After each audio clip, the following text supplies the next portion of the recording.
शुभांगीने स्वतःच्या केबिनमध्ये प्रवेश केला. केबिनच्या चारही बाजूंना तिची नजर भिरभिरली. खिडकीच्या स्वच्छ पडद्यावरून तिचा हात अलगद फिरला. भल्या मोठ्या गुळगुळीत टेबलवर ठेवलेला पारदर्शक पेपरवेट पेन, स्टँडमध्ये नीट रचलेली पेने आणि मुख्य म्हणजे त्या पदासाठी असणारी ती खुर्ची, या सगळ्या वस्तूंना ते एक एक करून स्पर्श करत डोळे भरून पाहत होते. हे स्वप्नवत वाटणारं सगळं काही आता फक्त तिच्यासाठी होतं. शुभांगी खुर्चीवर जाऊन बसली. क्षणभर तिने डेस्कवर डोकं टेकवलं आणि डोळे मिटून घेतले. डोळ्यासमोर आयुष्याचा सगळा प्रवास झरझर सरकून गेला. अपेक्षा, अपमान, थकवा, पण कधीही न हार मानलेली जिद्द. तिने दीर्घ श्वास घेतला, स्वतःला सावरला आणि फाईल उघडली. पहिल्या सहीसाठी पेन हातात घेतला. क्षणभर ती थांबली. त्या सहीत फक्त शाई नव्हती, तर तिच्या संघर्षाची, चिकाटीची आणि स्वतःवर ठेवलेल्या विश्वासाची मोहोर होती. हलक्या हसऱ्या चेहऱ्याने तिने सही केली आणि तितक्यात आत्मविश्वासाने नव्या जबाबदाऱ्यांना सामोरे जाण्यास सज्ज झाली. उपजिल्हाधिकारी म्हणून काम करताना आज तिचा पहिला दिवस होता. सरताईसारखे तिने काम नजरेच्या टप्प्यात घेतले. नागरी सेवांचे काम लोकाभिमुख व्हायला पाहिजे, त्यामुळे तिने ऑफिसमधील इतर स्टाफला गरजेप्रमाणे सूचना आणि त्यांची मदतही घेतली. जेव्हा संध्याकाळी ऑफिसमधून ती घरी जायला निघाली तेव्हा सरकारी गाडी घेऊन ड्रायव्हर ऑफिसच्या मुख्य गेटकडे आला.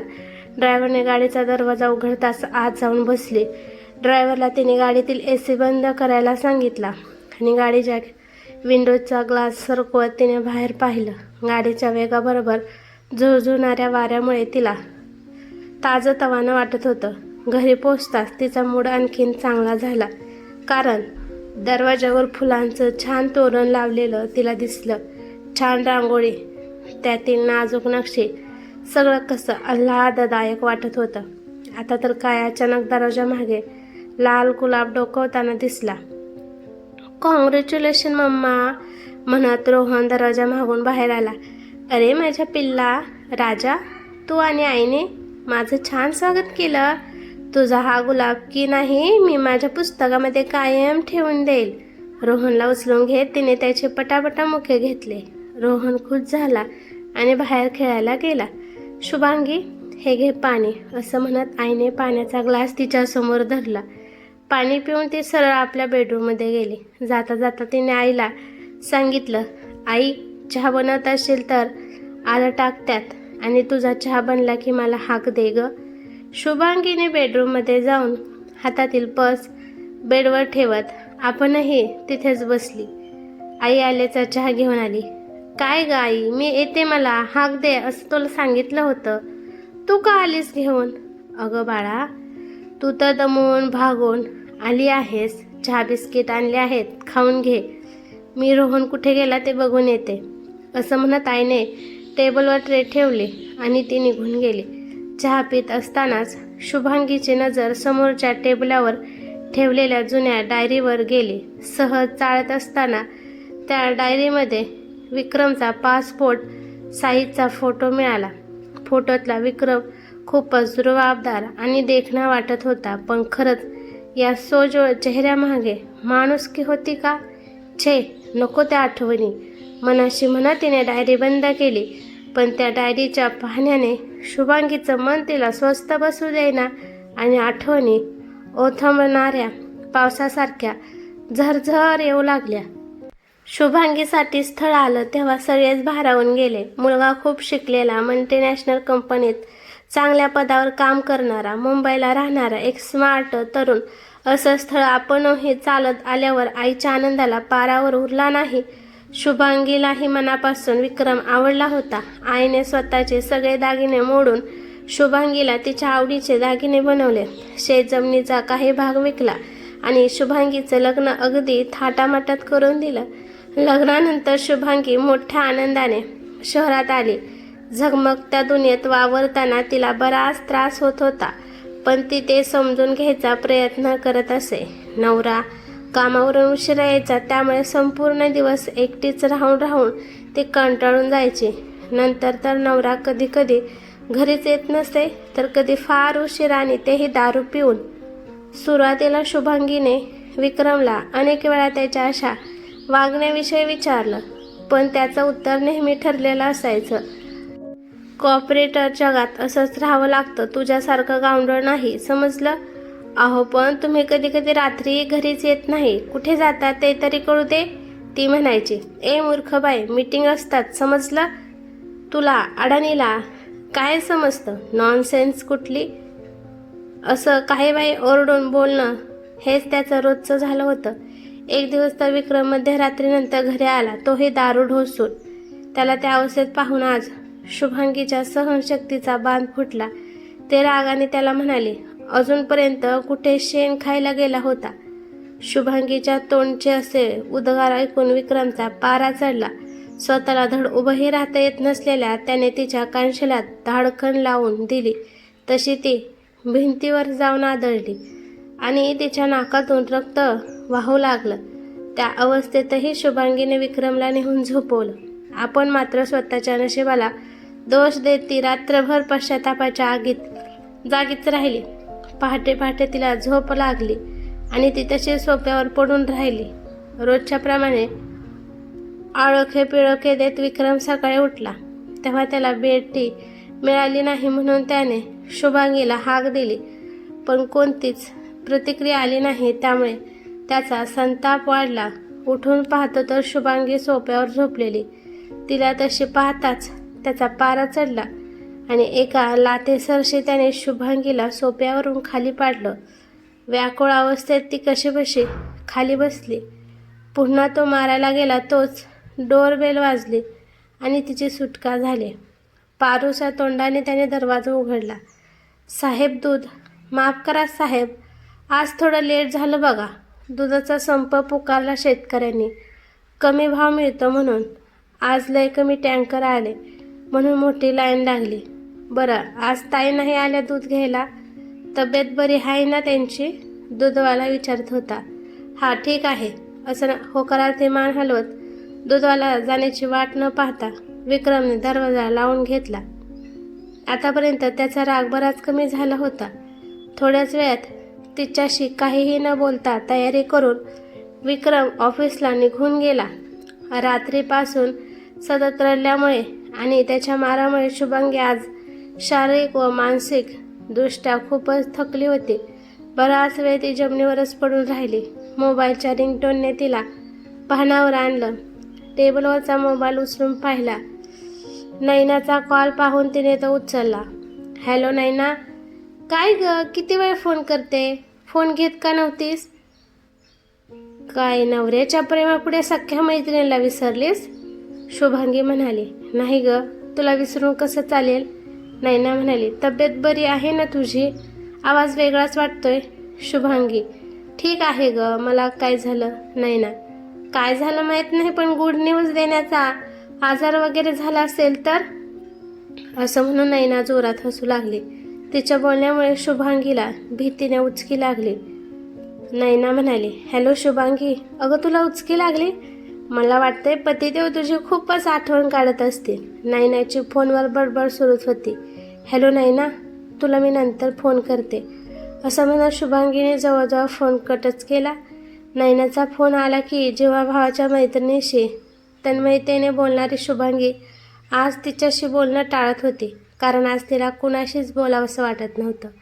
त्याहूनही तिच्या अंगात बोलण्याचे त्राण उरले नव्हते. सारखी चक्कर येत असल्यासारखं वाटत होतं.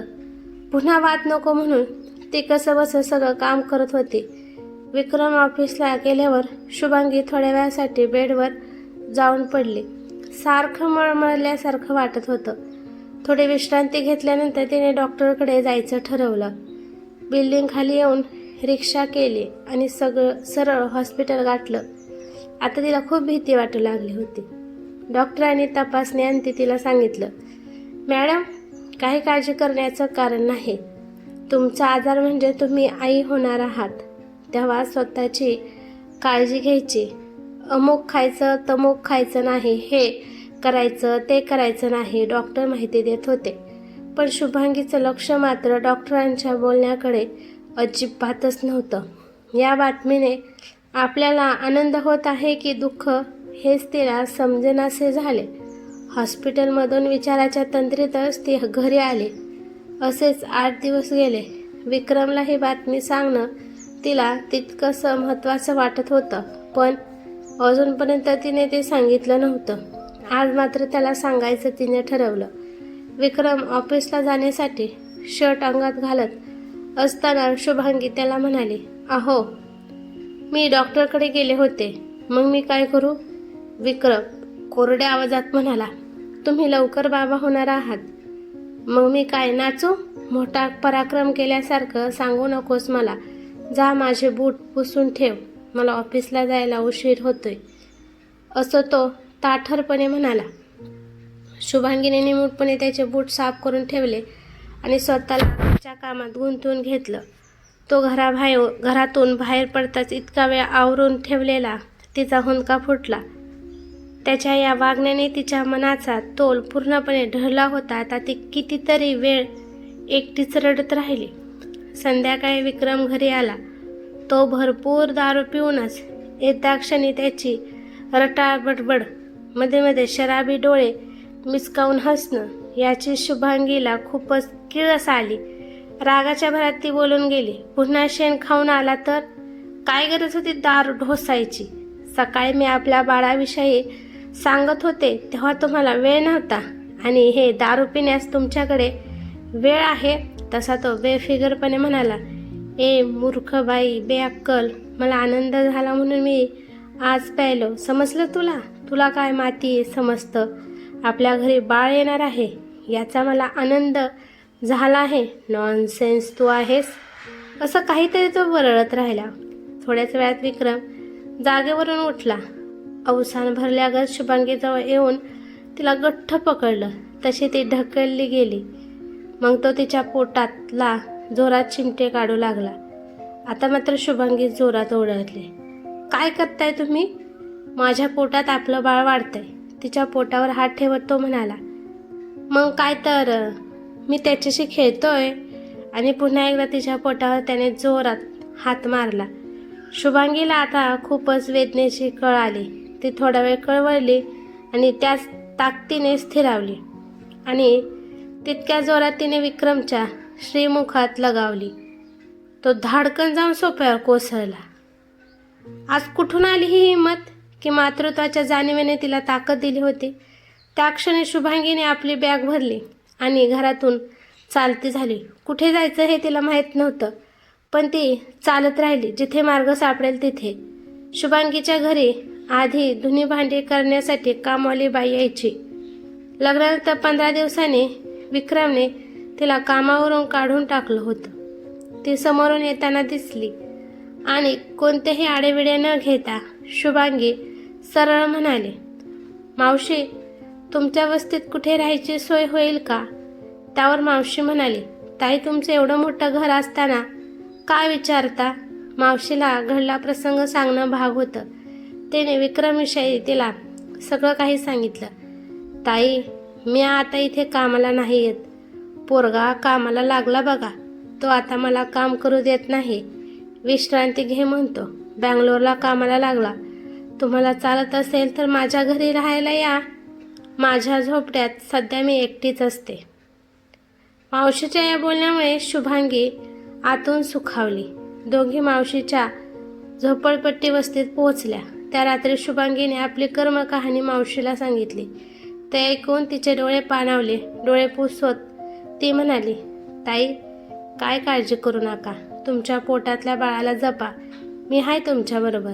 तिच्या त्या धीरात्वात बोलण्याने शुभांगी खंबीर झाली. मावशीकडे येऊन 8 दिवस झाले होते. संपूर्ण दिवस शुभांगी घरातच बसून राहायची. वस्तीतल्या लोकांनी जेव्हा मावशीकडे तिच्याविषयी विचारलं तेव्हा लोकांचं तोंड बंद करण्यासाठी मावशी सहज सांगून मोकळी झाली, ती माझ्या बहिणीची पोर आहे. आता इथंच राहणार आहे. आतापर्यंत राहण्याचा प्रश्न सुटला होता. प्रश्न होता तो पोटाचा. पोटाची खळगी भरण्यासाठी काहीतरी करावं लागणार होतं. मग एक दिवस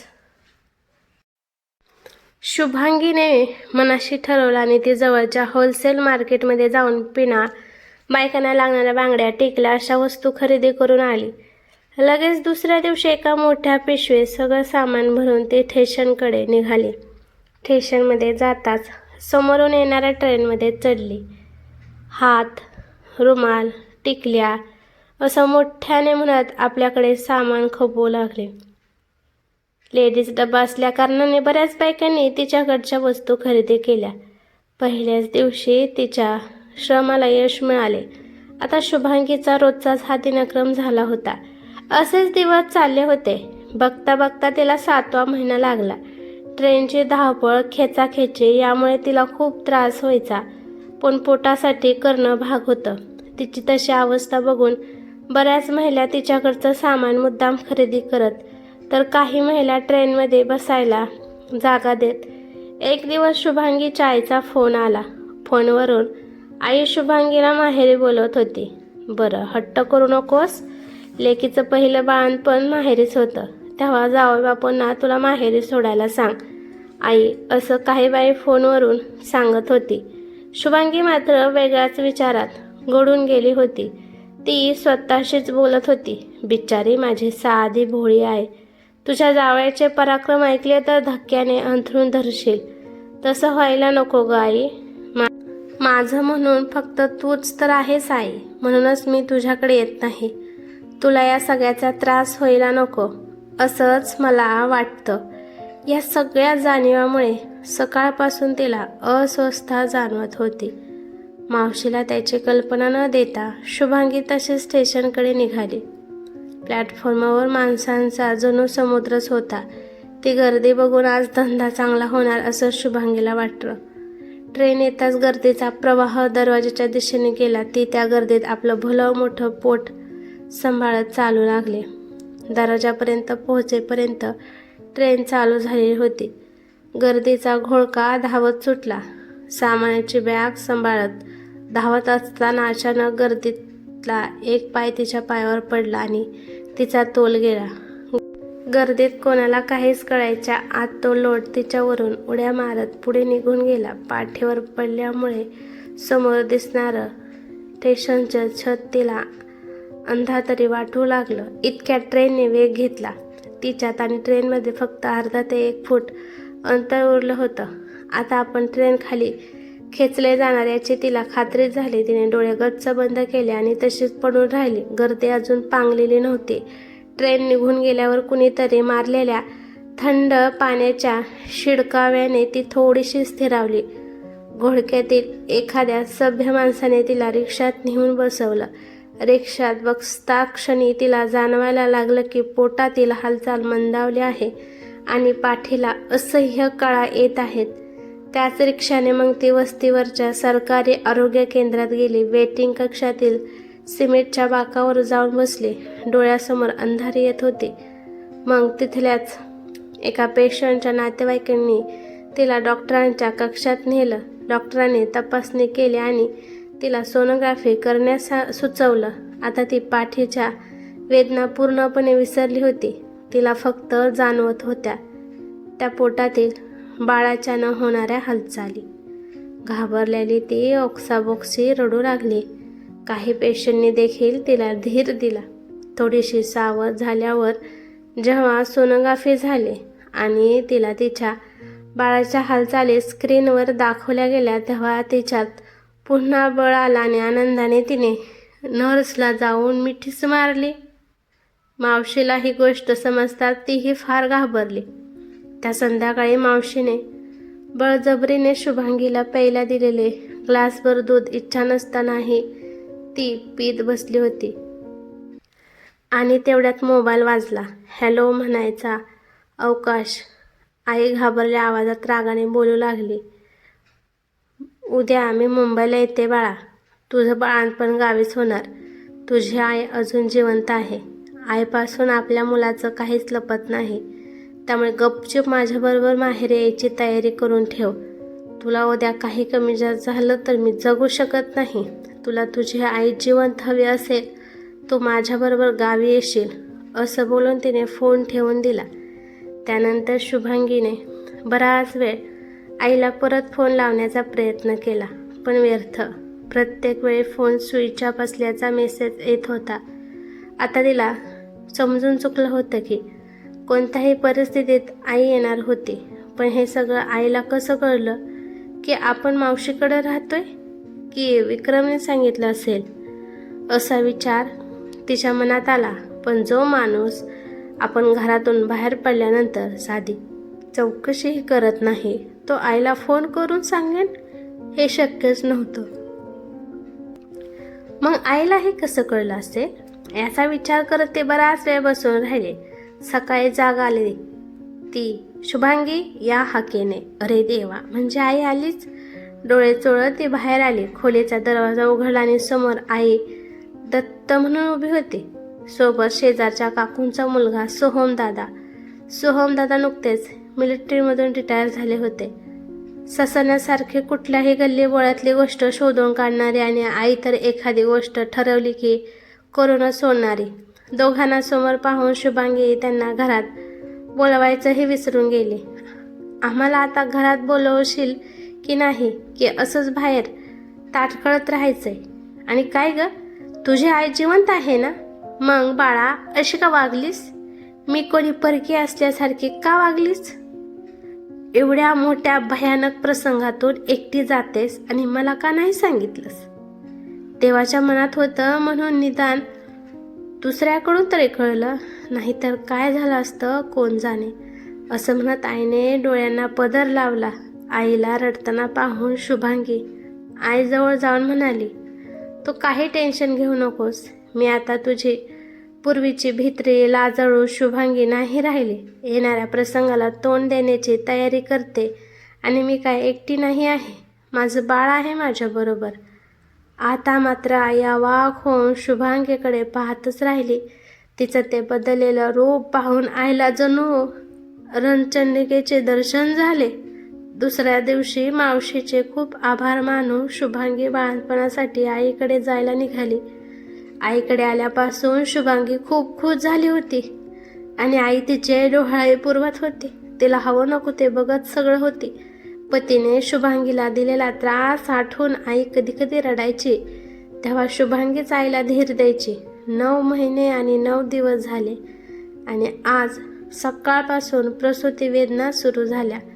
आईला सोबत घेऊन ती हॉस्पिटलमध्ये दाखल झाली आणि शुभांगीला ॲडमिट केल्यानंतर काही वेळातच नॉर्मल डिलिव्हरी होऊन मुलगा झाल्याची बातमी डॉक्टरांनी तिच्या आईला दिली. त्या गोंडस बाळाला पाहून आईला अत्यानंद झाला आणि डोळ्यातील पाणी लपवत ती शुभांगीला म्हणाली, बाळा तू किती सोसलंस याची जाणीव येते मला. पण या बाळाकडे पाहून सगळा त्रास नाहीसा झाला बघ. तू खऱ्या अर्थाने आज स्ट्रॉंग झालीस. बाळाचं बारसं झाल्यानंतर शुभांगी जवळच्या शहरात एका कंपनीत ऑफिसमध्ये डेटा ऑपरेटर म्हणून काम करू लागली आणि आता ती खऱ्या अर्थाने आर्थिक स्वावलंबी झाली होती. 4 वर्ष ती तिथेच काम करत होती आणि आपल्या बौद्धिक कौशल्याने ती मॅनेजर पदापर्यंत पोहोचली होती. मध्यंतरी पतीपासून घटस्फोट घ्यायचा निर्णय शुभांगीने घेतला. वकिलांना भेटून तशी व्यवस्था केली. तो तिला मनवण्याचा खोटा प्रयत्न करत होता, पण त्याच्या कोणत्याही गोष्टीला न जुमानता तिने वकिलामार्फत नोटिसा पाठवल्या. दोघे विभक्त झाल्याने येथूनच तिच्या आयुष्यात नवी सुरुवात झाली. काही महिन्यांपूर्वी MPSCची जाहिरात तिच्या नजरेत आल्याने शुभांगीने निश्चय केला की ही परीक्षा द्यायची व सरकारी नोकरी मिळवायची. कोणताही विलंब न करता तिने फॉर्म भरला. MPSCचे क्लास जॉईन केले. खूप परिश्रम करून अभ्यास करत पहिल्याच प्रयत्नात MPSCची परीक्षा विशिष्ट गुणांसहित उत्तीर्ण होऊन उपजिल्हाधिकारी पदावर रुजू झाली. या सगळ्या प्रवासात तिला आईची मदत आणि आशीर्वाद लाभले होते आणि आईची सोबत असेल तर जगात कोणतीच गोष्ट अशक्य नाही याची तिला पुरेपूर खात्री पटली. तसेच आपल्या रोहनलाही आपण असंच खंबीरपणे घडवलं पाहिजे हे तिला आज पूर्णपणे जाणवत होतं. ही कथा कशी वाटली ते मला कमेंट करून नक्की सांगा. कथा आवडली तर लाईक शेअर नक्की करा आणि चॅनलवरती नवीन असाल तर चॅनलला सबस्क्राईब करा. धन्यवाद.